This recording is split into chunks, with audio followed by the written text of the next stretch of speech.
नमस्कार दोस्तों, मैं राहुल आप सभी का मंथन क्लासेस यूट्यूब चैनल में स्वागत करता हूं।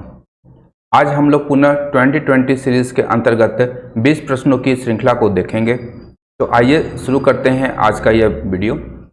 हमारा आज का पहला सवाल है कि 1697 ईस्वी में किस मुगल सूबेदार ने राजमहल में लूटपाट करने वाले एवं नगर पर कब्जा करने वाले विद्रोहियों शोभा सिंह जो बंगाल से संबंधित हैं एवं रहीम खां जो उड़ीसा से संबंधित था का दमन किया था? तो ऑप्शन है इसका, option A Daud Khan, option B Shaista Khan, option C Zabardast Khan, option D Akbar Khan. तो इस प्रश्न का सही उत्तर होगा ऑप्शन सी जबरदस्त खां। अब हुआ क्या था यहाँ पर कि जब बंगाल की राजधानी राजमहल से स्थानांतरित कहाँ की गई थी? तो ढाका में स्थानांतरित कर दी गई राजधानी, और उसके पश्चात राजमहल लगभग असुरक्षित हो गया था।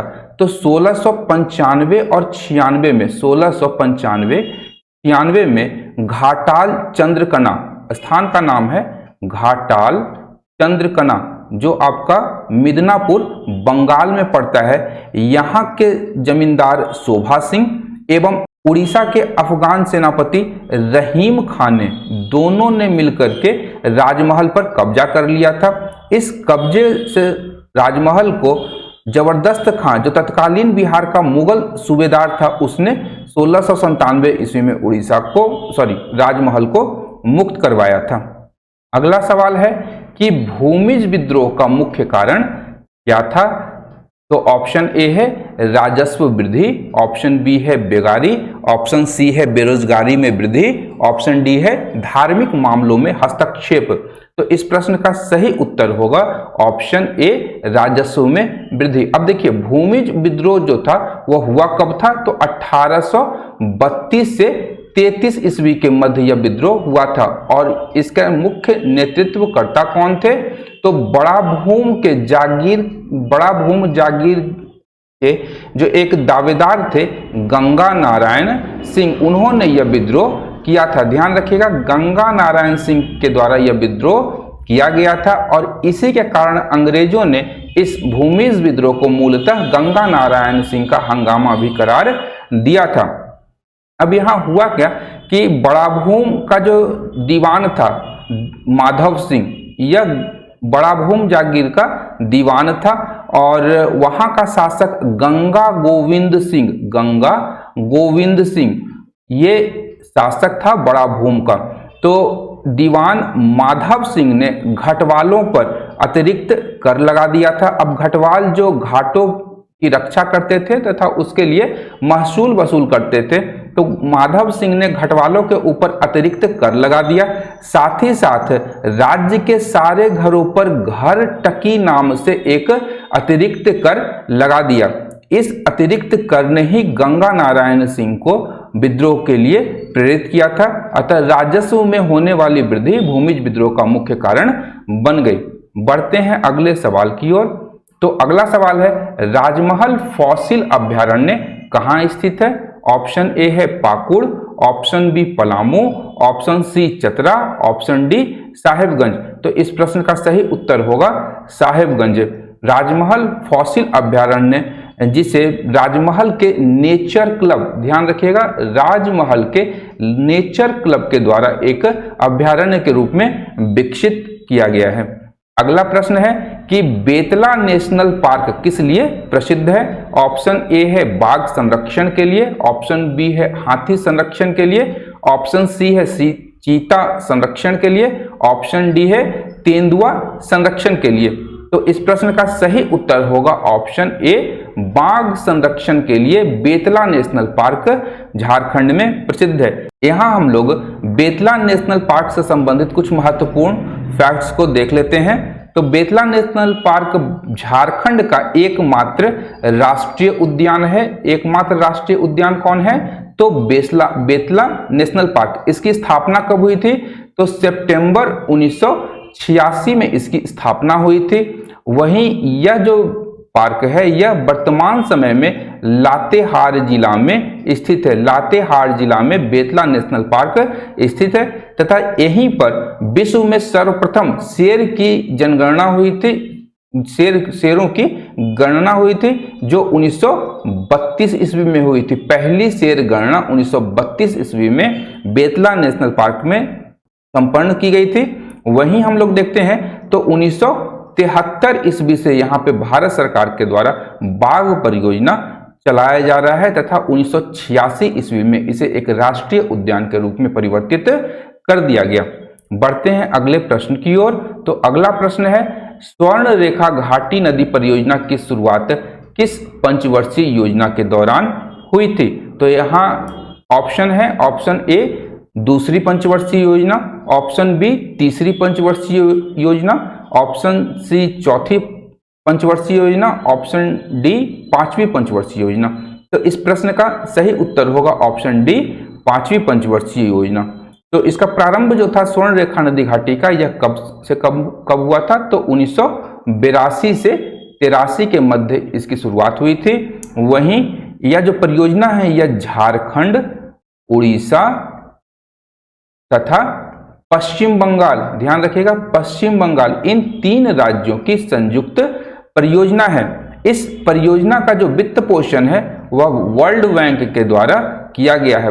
वर्ल्ड बैंक के द्वारा इस परियोजना का वित्त पोषण किया गया है। वहीं इस परियोजना के लिए स्वर्ण रेखा नदी पर 2 बांध बनाए गए हैं। एक है चांडिल बांध, वहीं गालूडी जो आपका घाटशिला के पास स्थित है, घाटशिला में गालूडी स्थित है। तो स्वर्ण रेखा नदी पर चांडिल और गालूडी में 2 बांध बनाए गए हैं। वहीं स्वर्ण रेखा नदी की सहायक नदी खरकई पर भी 2 बांध बनाए गए हैं। इन दोनों बांध का नाम है, पहला है ईचा बांध। ईचा बांध जो है वह चाईबासा के पास बनाया गया है।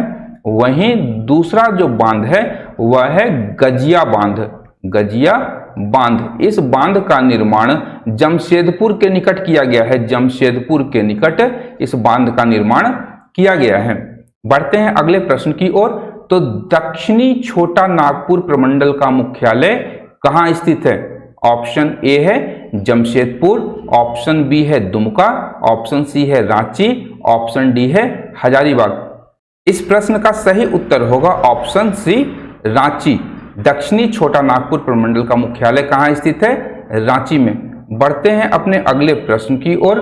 तो अगला प्रश्न है, बंगाल टेनेंसी एक्ट कब पास किया गया था? ऑप्शन ए है 1885 ईस्वी, ऑप्शन बी है 1889 ईस्वी, ऑप्शन सी है 1893 ईस्वी, ऑप्शन डी है 1897 ईस्वी। तो इस प्रश्न का सही उत्तर होगा बंगाल टेनेंसी एक्ट जो है 1885 ईस्वी में पारित हुआ था। अत्यंत ही महत्वपूर्ण है। और यह जो एक्ट है यह पावना किसान विद्रोह जो आपका 1873 से 76 के मध्य बंगाल में हुआ था। प्रश्न पूछा जाए कि पावना किसान आंदोलन बंगाल के किस जिले में हुआ था? तो पावना जिले के यूसुफजाई परगना, पावना जिला था और यूसुफजाई परगना में यह 1873 से 76 के मध्य यह आंदोलन प्रारंभ हुआ था। और इस आंदोलन के जो प्रमुख नेता थे वे थे ईशान चंद्र राय, शंभूपाल, केशव चंद्र राय तथा खोदी मल्ला। ये 4 व्यक्ति पावना कृषक आंदोलन के प्रमुख नेता थे। आगे बढ़ते हैं अगले प्रश्न पर। तो झारखंड की उपराजधानी कहाँ स्थित है? ऑप्शन ए है देवघर, ऑप्शन बी है दुमका, ऑप्शन सी है पाकुड़, ऑप्शन डी है पलामू। इस प्रश्न का सही उत्तर होगा ऑप्शन बी दुमका। झारखंड की उपराजधानी दुमका में स्थित है तथा देवघर को झारखंड की सांस्कृतिक राजधानी के तौर पर जाना जाता है। आगे बढ़ते हैं अपने अगले प्रश्न की ओर। तो अगला प्रश्न है, अबुआ दिसुम आंदोलन किसने शुरू किया था? ऑप्शन ए है Gaya Munda, option B Shibu Soren, option C Sukhdev Bhagat, option D Kartik Oraon. तो इस प्रश्न का सही उत्तर होगा अबुआ दिसुम आंदोलन गया मुंडा के द्वारा प्रारंभ किया गया था, अतः ऑप्शन ए सही है।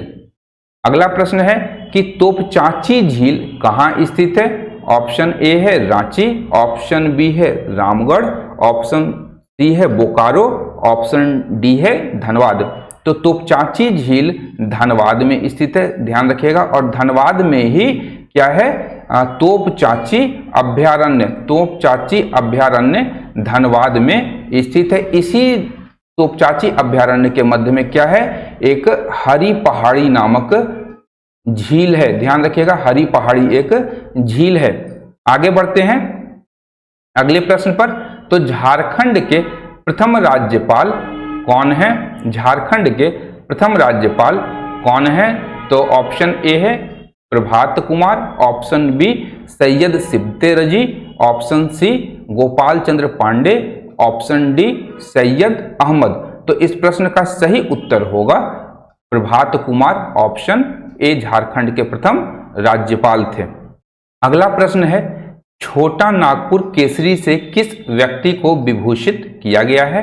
ऑप्शन ए है राम विनोद सिंह, ऑप्शन बी है राम नारायण सिंह, ऑप्शन सी है विनोद बिहारी महतो और ऑप्शन डी है हरिवंश सिंह। तो इस प्रश्न का सही उत्तर होगा राम नारायण सिंह को छोटा नागपुर केसरी से विभूषित किया गया है। इन्हें यह उपाधि महात्मा गांधी के द्वारा 1940 ईस्वी में रामगढ़ अधिवेशन के दौरान दिया गया था। रामगढ़ अधिवेशन के दौरान ही राम नारायण सिंह को महात्मा गांधी ने क्या उपाधि दी थी, छोटा नागपुर केसरी तथा शेरे छोटा नागपुर। ध्यान रखिएगा, इनका एक अन्य उपनाम था शेरे छोटा नागपुर। ये दोनों ही उपाधि पूछी जाती है विभिन्न प्रतियोगी परीक्षाओं में। अगला प्रश्न है कि जांकोर पूजा किस जनजाति का सर्व प्रमुख त्योहार है। ऑप्शन ए है महली, ऑप्शन बी है असुर, ऑप्शन सी है खड़िया, ऑप्शन डी है बिरजिया। तो जाड़कोर या जांकोर, या ध्यान रखिएगा जांकोर पूजा जो है वह खड़िया जनजाति का बसंतोत्सव है। ऑप्शन सी सही होगा। तो जांकोर जो है, जिस प्रकार से मुंडा लोग सरहुल या आपका उरांव जनजाति खद्दी और संथाल लोग बा पर्व मनाते हैं, उसी प्रकार से खड़िया लोग बसंतोत्सव के रूप में जांकोर त्योहार को मनाते हैं। और यह जो त्योहार है यह चैत महीने के शुक्ल पक्ष की तृतीया को मनाया जाता है। शुक्ल पक्ष की तृतीया को यह त्योहार मनाया जाता है। तथा झारखंड में मनाए जाने वाले बसंतोत्सव में साल या सखुआ वृक्ष की अहम भूमिका मानी गई है। अगला प्रश्न है, झारखंड के किस जिले में सर्वाधिक अभ्रक पाई जाती है। तो ऑप्शन ए है कोडरमा, ऑप्शन बी है लातेहार, ऑप्शन सी है गढ़वा, ऑप्शन डी है हजारीबाग। तो इस प्रश्न का सही उत्तर होगा ऑप्शन ए कोडरमा में सर्वाधिक अभ्रक पाया जाता है। तथा कोडरमा को हम लोग भारत की माइका राजधानी के रूप में भी जानते हैं। यहाँ पर मूल रूप से सबसे बेहतर रूबी अभ्रक का उत्पादन किया जाता है। अगला प्रश्न है, पतरातू परियोजना किस नदी पर स्थित है। ऑप्शन ए है फल्गु नदी, ऑप्शन बी है अमानत नदी, ऑप्शन सी है नलकारी नदी, ऑप्शन डी है औरंगा नदी। तो इस प्रश्न का सही उत्तर होगा ऑप्शन सी नलकारी नदी। पतरातू परियोजना नलकारी नदी के ऊपर रामगढ़ से 30 किलोमीटर दूर पतरातू परियोजना बनाई गई है नलकारी नदी के ऊपर। तथा इस यहाँ पर जो डैम निर्मित किया गया है, इस डैम के ही पास एक प्राचीन पंचवाहिनी मंदिर है जिसका अपना एक धार्मिक महत्व है। तथा पतरातू थर्मल पावर को यहाँ से विद्युत की सप्लाई भी की जाती है। अगला प्रश्न है कि जनजातीय देवता औतगा का संबंध किससे है। ऑप्शन ए है कृषि से, ऑप्शन बी है शिकार से, ऑप्शन डी है ऑप्शन सी है सूर्य से और ऑप्शन डी है पहाड़ से। तो यहाँ ध्यान रखिएगा कि जनजातीय देवता जो औतगा हैं उनका संबंध कृषि से है और सूर्य के प्रतीक के रूप में हम लोग जानते हैं कि प्रमुख रूप से सिंह बोंगा का नाम लिया जाता है और विभिन्न जनजातियों में पहाड़ के देवता जो होते हैं उन्हें मरांग बुरु कहा गया है। ध्यान रखिएगा, पहाड़ के देवता के रूप में मरांग बुरु, सूर्य के प्रतीक के रूप में सिंह बोंगा और शिकार के देवता के रूप में औतगा के रूप में हम लोग इसे जानते हैं। अगला प्रश्न है कि झारखंड के प्रथम लोकायुक्त कौन थे? तो झारखंड के जो प्रथम लोकायुक्त हैं इनका ऑप्शन है अमरेंद्र शाही, ऑप्शन बी है लक्ष्मण उरांव, ऑप्शन सी है कुणाल तिवारी, ऑप्शन डी है हैदर जयदीप। तो इस प्रश्न का सही उत्तर होगा ऑप्शन बी लक्ष्मण उरांव। लक्ष्मण उरांव झारखंड के प्रथम लोकायुक्त थे। अगला प्रश्न है कि सौरिया तथा माल पहाड़िया जनजातियों के बीच स्त्री धन, जिसे हम लोग बधू मूल्य के नाम से भी जानते हैं, स्त्री धन या दहेज के रूप में ली जाने वाली रकम क्या कहलाती है? तो ऑप्शन ए है पोन, ऑप्शन बी है बेवार, ऑप्शन सी है बंदी, ऑप्शन डी है खेवट। तो इस प्रश्न का सही उत्तर होगा ऑप्शन सी बंदी। सौरिया पहाड़िया या माल पहाड़िया जनजातियों के मध्य स्त्री धन या बधू मूल्य के रूप में क्या कहा गया है? बंदी। वहीं संथाल जनजाति में बधू मूल्य को पोन कहा जाता है तथा बेवार जो है वह स्थानांतरित कृषि है। तथा आप लोग कमेंट करके बताइए कि जो बेवार स्थानांतरित कृषि है वह किस जनजाति में बेवार के नाम से जानी जाती है। बढ़ते हैं अगले प्रश्न की ओर। तो मृदा शोध एवं अनुसंधान संस्थान कहाँ स्थित है? ऑप्शन ए है हजारीबाग, ऑप्शन बी है रांची, ऑप्शन सी है बोकारो, ऑप्शन डी है धनबाद। तो इस प्रश्न का सही उत्तर होगा ऑप्शन ए हजारीबाग। हजारीबाग में मृदा शोध एवं अनुसंधान संस्थान स्थित है। इसके अतिरिक्त हजारीबाग में आपका चावल अनुसंधान केंद्र, इसके बाद पुलिस प्रशिक्षण केंद्र और इसके अतिरिक्त बीएसएफ का प्रशिक्षण केंद्र जो कि मेरू में स्थित है। ध्यान रखिएगा, मेरू में स्थित है। ये इसकी स्थापना जो है बीएसएफ प्रशिक्षण केंद्र की मेरू में वह 1966 ईस्वी में की गई थी तथा पुलिस प्रशिक्षण केंद्र की स्थापना 1912 ईस्वी में की गई थी। तो ये तीन अन्य संस्थान जो हैं महत्वपूर्ण संस्थान झारखंड के, वह कहाँ स्थित हैं? हजारीबाग में चावल अनुसंधान केंद्र, पुलिस प्रशिक्षण केंद्र और बीएसएफ प्रशिक्षण केंद्र मेरू के साथ में मृदा शोध एवं अनुसंधान संस्थान चारों हजारीबाग में स्थित हैं। बढ़ते हैं अपने अंतिम प्रश्न की ओर। तो अंतिम प्रश्न है कि 1805 ईस्वी में 23 परगनों एवं महालों को मिलाकर झारखंड क्षेत्र में बनाए गए जंगल महाल का मुख्यालय कहाँ था? ऑप्शन ए है बरही, ऑप्शन बी है गोमियो, ऑप्शन सी है बांकुड़ा, ऑप्शन डी है आदित्यपुर। तो इस प्रश्न का सही उत्तर होगा ऑप्शन सी बांकुड़ा। अब देखिए यहाँ थोड़ा ऐतिहासिक तथ्य है जिसे मैं आप लोगों को परिचित कराना चाहूंगा और अत्यंत ही महत्वपूर्ण है। सर्वप्रथम है कि जब चुआर विद्रोह हुआ था, तो ध्यान रखिएगा चुआर विद्रोह झारखंड में कब हुआ था? तो 1769 से प्रारंभ हुआ था और यह 1805 ईस्वी तक चला था। हुआ कहाँ था? तो मानभूम में। ध्यान रखिएगा इस विद्रोह को। और एक दूसरा विद्रोह है भूमिज विद्रोह, जिसे अभी हम लोगों ने ऊपर में देखा कि गंगा नारायण का हंगामा इसे कहा गया है। तो भूमिज विद्रोह आपका 1833 ईस्वी तक चला था। तो इन दोनों विद्रोहों के मध्य चुआर विद्रोह के समाप्त होने के पश्चात मानभूम, साथ ही ढालभूम और पश्चिम बंगाल के कुछ इलाकों को मिलाकर के एक जंगल महाल क्षेत्र बनाया गया था।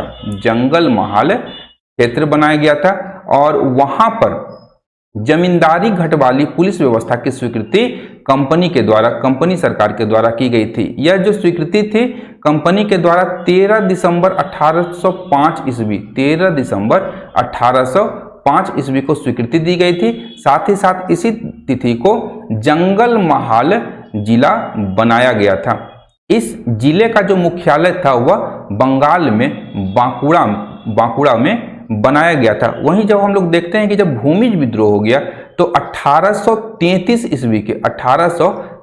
ईस्वी के रेगुलेशन 13 के आधार पर इस जंगल महाल जिला को समाप्त कर दिया गया तथा मानभूम एवं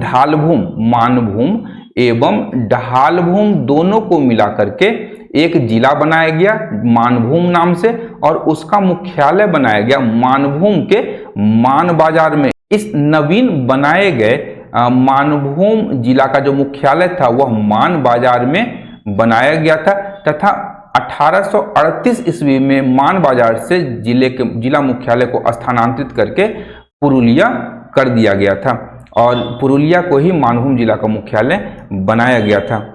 आज का यह वीडियो सेशन यहीं पर समाप्त होता है। यदि आप लोगों को मेरा यह प्रयास पसंद आ रहा है, साथ ही साथ यदि 2020 सीरीज को आप लोग लगातार फॉलो कर रहे हैं, तो उम्मीद करता हूं कि यहां से आप लोगों को कुछ न कुछ अवश्य प्राप्त हो रहा होगा। तो मोटिवेशन के लिए आप मेरे इस वीडियो को लाइक, शेयर तथा सब्सक्राइब करना बिल्कुल भी ना भूलें, ताकि मैं आप लोगों के लिए ऐसे वीडियोस रेगुलर अंतराल पर लाता रहूं। मिलते हैं फिर नए सीरीज के साथ में, नए वीडियो के साथ में। तब तक के लिए धन्यवाद। देखते रहिए मंथन क्लासेस।